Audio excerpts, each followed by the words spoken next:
La classe préparatoire des ateliers d'art plastique, d'une part, c'est une classe préparatoire publique. Nous accueillons une vingtaine d'étudiants qui ont leur bac. Il y a 8 professeurs qui accompagnent les étudiants pendant toute l'année, donc à la fois sur des apprentissages théoriques, des apprentissages techniques. La ligne suivante, vous la faites à la peinture. Et ensuite, on raccroche, on revoit. Et là, il laisse un blanc, c'est hyper La partie théorique est vraiment plus axée sur l'histoire des images en mouvement. Et après, il y a une partie pratique qui passe par, en gros, développer une réflexion et un travail personnel et une pratique personnelle de l'art vidéo et des images en mouvement. On fait vraiment plein d'essais, notamment sur le corps. Tu te rends compte de la différence en termes de qualité d'image, plastiquement?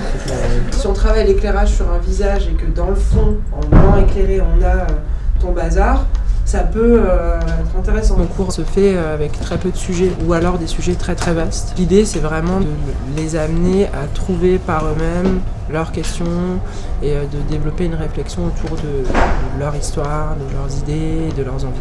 Si je fais des choses sur les carreaux, c'est ça.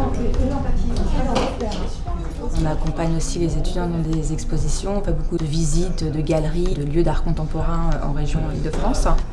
Par ailleurs, il y a des intervenants extérieurs qui viennent compléter notre dispositif pédagogique sur des disciplines que nous n'avons pas dans les 31 heures de cours par semaine. Et puis des jurys blancs, 2 jurys blancs par an avec des personnalités extérieures qui ont l'habitude de travailler dans les écoles d'art. J'ai fait un bac S parce que je ne savais pas trop ce que je voulais faire. Au début, je voulais plutôt m'orienter vers la biologie. J'ai passé un bac L, option art plastique. J'ai eu un bac économique et social. Avec l'option théâtre, c'est là que j'ai découvert une forme d'art. Moi, j'ai fait un bac ST art appliqué et ensuite je suis partie vivre à Londres pendant 1 an. Donc pour découvrir une nouvelle culture, une nouvelle architecture, des nouvelles rencontres. Après le bac, je me sentais pas prêt à tout de suite passer des concours pour entrer aux écoles des beaux-arts. J'ai essayé de faire du droit, ça n'a pas marché. J'ai fait pas mal de trucs en fait. Bon, après j'ai bossé un peu et en fait j'ai fait de la comptabilité, après j'ai eu un BTS, je me suis rendu compte que j'aimais pas ça. Donc je me suis mis à dessiner à fond.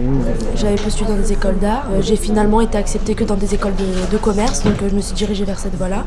Je pensais que ça allait m'intéresser et je me suis rendu compte que c'était vraiment pas fait pour moi, c'était pas un monde qui m'intéressait. Et j'ai décidé de changer complètement de filière et du coup j'ai par la suite décidé d'intégrer une classe préparatoire publique. Qu'est-ce que la classe préparatoire apporte aux étudiants ? Je dirais que d'une part, ça les aide vraiment à préparer leur dossier pour les concours, puisque les concours dans les écoles d'art, c'est vraiment un dossier personnel, affiner une démarche personnelle à la fois théorique et plastique. Ça se fait à plein de niveaux, ça se fait par l'apport de connaissances culturelles aussi, de donner aux élèves un ensemble de bagages qui est plutôt... on va dire un bagage qui est celui de l'art contemporain. Ça passe par des questions méthodologiques, les guider aussi dans la manière dont ils doivent travailler pour réussir à passer les concours.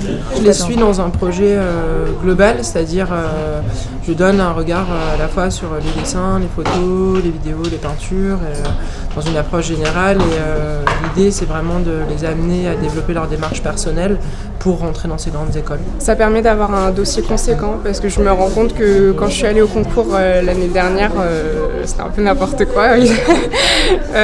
Voilà, d'avoir des connaissances vraiment parce qu'on apprend énormément de choses. Je voulais faire une prépa pour ça, quoi, pour qu'on me montre un peu tout le champ d'action en fait de l'art. Mieux développer ma pratique, mieux la connaître, mieux la regarder. Je veux les meilleures écoles, je veux l'ENSBA et l'ENSAD, donc pour ça je me suis donné toutes les chances, quoi. Il y a de nombreuses écoles, c'est pas toujours très lisible en fait ce qu'on veut faire quand on sort du bac, donc nous on est là aussi pour les orienter et leur donner des conseils sur les meilleures écoles en fonction de leur travail plastique. Je passe les Arts Déco de Paris, je sais que c'est une école très difficile mais je tente quand même, on sait jamais, tant que je suis dedans autant tenter. Je passe les Beaux-Arts de Lyon, les écoles d'art et design de Nancy et d'Orléans et les Beaux-Arts de Rennes. Les Beaux-Arts de Paris, de Cergy, les Arts Déco de Strasbourg. L'école de Lyon, Saint-Étienne, Strasbourg, Nancy. Angoulême, Nantes. Je tente 8 concours partout dans la France, donc on y croit, quoi. Et puis ça bosse dur, quoi. Voilà.